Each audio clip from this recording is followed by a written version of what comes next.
లేవగానే ఒక్కసారి తన అరచేతిని తాను దర్శనం చేసి ఆ శ్లోకం చెప్పాలి. భూస్తుతి. నిద్ర లేచి భూమి మీద పాదములు పెట్టేటప్పుడు బాగా జ్ఞాపకం పెట్టుకోండి, ప్రమాదం జరిగినప్పుడు కూడా దేని వల్ల ఉపద్రవం వస్తుందంటే ఓ ఎముక విరిగిపోవచ్చు, లేకపోతే చర్మం తెగిపోవచ్చు, రక్తం కారచ్చు, ఒక్కొక్కసారి తలకాయ పగిలిపోవచ్చు కూడా. అంత ప్రమాదం ఎందుకు జరుగుతుందంటే మనం భూమి మీద పడిపోయినప్పుడే జరుగుతుంది. అలా జరిగినప్పుడు కూడా ఎవరు నిద్ర లేవగానే ఇది చేస్తున్నారో వాళ్ళని భూదేవి వెంటనే అనుకుంటుందట, నేను సహజంగా అందరికీ తల్లినే, కానీ వీడు నా యందు మాతృత్వాన్ని కోరి కోరి నమస్కరించి బయలుదేరుతున్నాడు. అందుకే మీరు కొందరి విషయంలో గమ్మత్తు చూడండి. వాళ్ళు పడిపోయేటప్పుడు అదే భగవద్ అనుగ్రహం కలగడం అంటే, పడిపోతారు అంటే ప్రమాదం జరిగిపోయింది, భూమి మీద పడిపోతారు, కానీ మరణం సంభవించదు, చిన్న దెబ్బతో తప్పుకుంటారు. ఎక్కడంటే భూమి యందు మాతృత్వం ప్రచోదనమై రక్షణ జరుగుతుంది, భూమి నుంచి వచ్చింది జీర్ణం అవుతుంది, అన్నీ సక్రమంగా జరుగుతాయి. అందుకని ఆవిడలో అమ్మని చూసి కాలు కింద పెట్టేటప్పుడు, అమ్మ తప్పక నీ మీద కాలు పెడుతున్నాను, ఒక పసిబిడ్డడు అమ్మ గుండెల మీద కాలు పెట్టి తంతే అమ్మ క్షమించినట్టు నాకు తప్పక కాలు పెడుతున్నాను కాబట్టి అమ్మా నన్ను క్షమించు అని మనస్ఫూర్తిగా ఒక నమస్కారం చేసి మీ కాలు పెట్టారనుకోండి, కుడికాలు పొంగిపోతుంది భూదేవి, మిమ్మల్ని మీ కుటుంబాన్ని రక్షిస్తుంది. సముద్రవసనే దేవి పర్వత స్తనమండలే విష్ణుపత్ని నమస్తుభ్యం పాదస్పర్శనం క్షమస్వమే. స్నాన విధి అంటే మనం స్నానం చేస్తాం. స్నానం చేసేటప్పుడు మనకి సంప్రదాయంలో ఎలా పడితే అలా స్నానం చేస్తే దాన్ని కాకి స్నానం అంటారు. వెళ్ళిపోయి ఉటినే స్నానం చేసి బయటకు వచ్చాడు అనుకోండి, పెద్దల దగ్గర మీరు అలా కానీ స్నానం చేస్తే వాళ్ళు ఏమంటారంటే వీడు కాకి స్నానం చేసే అలవాటు ఉందిరా వీడికి అంటే. మామూలు స్నానం కాకి స్నానం. స్నానం చేసేటప్పుడు అప్పుడు అసలు యథార్థంగా అయితే ముందు 3 మాటల నీళ్లు తీసి తల మీద చల్లుకోవాలి, చల్లుకుని స్నానం చేయాలి. రోజు శిరస్నానం చేయాలి పురుషుడు. స్త్రీ రోజు శిరస్నానం చెయ్యమని శాస్త్రంలో చెప్పలేదు. సరే, సభాముఖంగా నాకు కొన్ని చెప్పడం డెలికేట్గా ఉంటాయి. అందులో కొన్ని విషయాల్లో పురుషుడు మాత్రం, అంటే ఇది నేను ఇవాళ వేదిక మీద చెప్తున్నాను, నా ఎందుకు తప్పు పట్టకండి, ఒక మంచి చెప్పాలని చెప్పాను. గృహస్థాశ్రమంలో ఉన్నవాళ్ళం కాబట్టి భార్యా సంగమం చేసినటువంటి పురుషుడు మరునాడు తలస్నానం చెయ్యకుండా ఏదీ ముట్టుకోకూడదు, పూజామందిరంలోకి అసలు వెళ్ళకూడదు, తలస్నానం చేసి వెళ్ళాలి. తప్పకుండా తలస్నానం మాత్రం ఆ రోజున పడుతుందండి పడదండి కుదరకుండా వేడి నీళ్లు స్నానం చేసైనా కనీసం వెళ్ళాలి పూజామందిరం, లేకుండా వెళ్ళడానికి వీల్లేదు. ఇది నేను ఒక పవిత్రమైన భావనతో జీవితాన్ని ఉద్ధరించుకోవడానికి మార్గంగా చెప్పాను, కానీ అది కోటేశ్వరరావు అనవసరంగా ప్రస్తావన చేశారేమో అన్న భావనతో అనుకోకండి, అదొక పవిత్ర భావనతో చెప్పాను అంతే. సరే, అందుచేత స్నానం చేసే ముందు ఆ జలాలలోకి మనం కేవలం కాకి స్నానం కాదు, పవిత్రమైన నదులు అందులో ఉన్నాయి, అందుచేత నా పాపములు ప్రక్షాళనమవుతున్నాయని చేస్తాం. గంగే చయమునే చైవ గోదావరి సరస్వతి నర్మదే సింధు కావేరి జలేస్మిన్ సన్నిధిం కురు అని ఆ నదులన్నీ అందులోకి వచ్చాయన్న భావనతో స్నానం చెయ్యాలి. అప్పుడు మీకు పవిత్రత లభిస్తుంది. భోజనం చేసేటప్పుడు నివేదన చేసుకునేటటువంటి అలవాటు ఉన్న వాళ్ళ గురించి నేను చెప్పట్లేదు, నివేదన చేసుకోవడం చాలా మంచి పద్ధతి. కాకపోయినా కనీసం ఈ మాట చెప్పుకుంటే అది కూడా నివేదనమే. ఎందుకంటే లోపల ఉన్న పరమాత్మని గుర్తించి తింటున్నారు. నేను తింటలేదు, నా లోపల ఉన్న వైశ్వానరాగ్ని ఈశ్వరుడు దీన్ని పచనం చేస్తున్నాడు అని తింటున్నారు. మీరు రోజు యజ్ఞం చేసిన ఫలితం వచ్చేస్తుంది.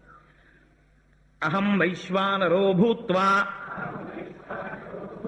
ప్రాణినాం దేహమాశ్రితః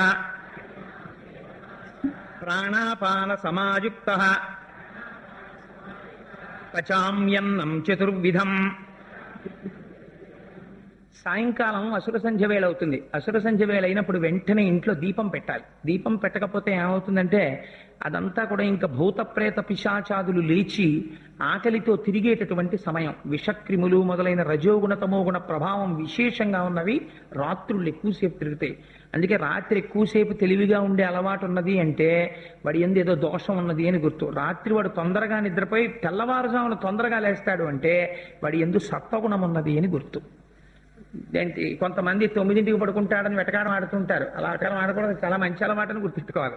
4 గంటలకు లేవడం 3 గంటలకు లేవడం మంచి అలవాటు.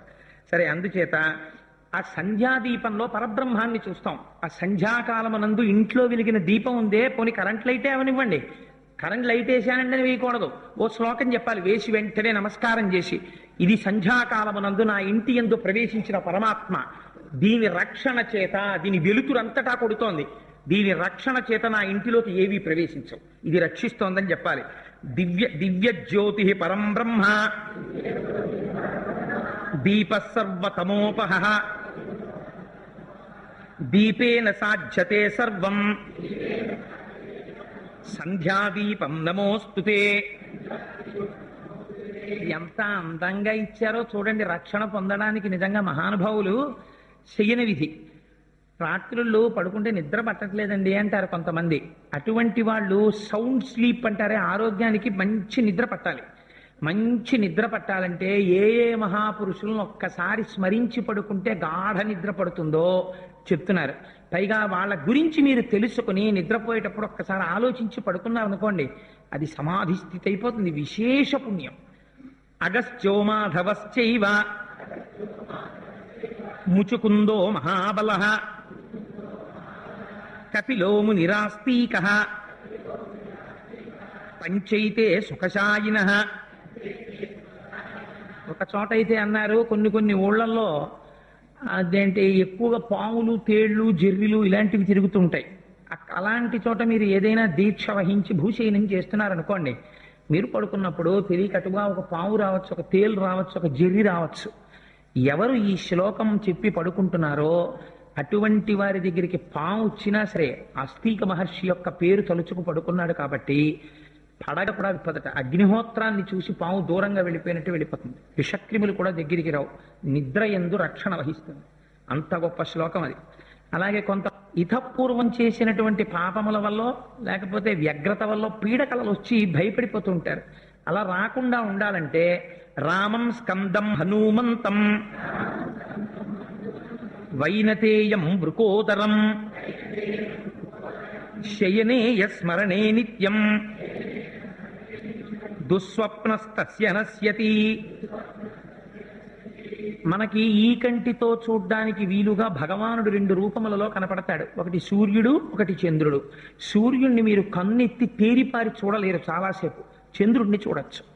ఆ చంద్రుడిని చూడగానే ఒక నమస్కారం చేస్తారు. క్షీరార్ణవ సముత్పన్న లక్ష్మీప్రియ సహోదర నహి సమకుటాభాస్వన్ బాలచంద్ర నమోస్తుతే. ఔషధ విధి అంటే శరీరానికి ఏదైనా అనారోగ్యం వచ్చినప్పుడు మందు వేసుకుంటాం. మందుగా పని చెయ్యడం కాదు, ఆ మందు యందు ఈశ్వరానుగ్రహం ప్రసరించి మీ అనారోగ్యం తగ్గాలి. అందుకని మందు వేసుకునేటప్పుడు ఒక మాట చెప్తారు, శరీరేర్జరీభూతే వ్యాధిగ్రస్తే కళేబరే ఔషధం జాహ్నవీతోయం వైద్యో నారాయణో హరి. శివాలయానికి వెళ్ళినప్పుడు నందీశ్వరుడి యొక్క అనుమతి లేకుండా మీరు లోపలికి ప్రవేశించి శివుని యొక్క దర్శనం చెయ్యలేరు. అందుకని నందీశ్వరుడి దగ్గరికి వెళ్ళి ముందు ప్రార్థన చెయ్యాలి, అయ్యా నేను లోపలికి వెడతానని. అంతేకాని అరటిపండు ముక్క తెచ్చి ఆయన మూతికి పూసేసి ఇంతంత ఈగలు ఆయన ముక్కులో దూరేటట్టు అలా ప్రవర్తించకూడదు. నందీశ్వరుడికి శివుడికి అభేదం. చాలా మందిని చూస్తుంటాను, కార్తీక మాసం వస్తే శివాలయంలోకి వెళ్ళాలంటే గుండెలు ఇలా ఉంటాయి. నాకు ఎందుకు చెప్తున్నాయి ఈ మాట అంటే చాలా బాధగా ఉంటుంది. ఒక్కొక్కసారి నందీశ్వరుడి యొక్క తోక కిందకి తీసుకెళ్లి దీపం పెడతారు. అలా మీ ఆసనం కింద పెట్టారనుకోండి, మీరు ఒకసారి ఆలోచించండి, మీకు ఎలా ఉంటుంది? అది భక్తి అనిపించుకుంటుందా?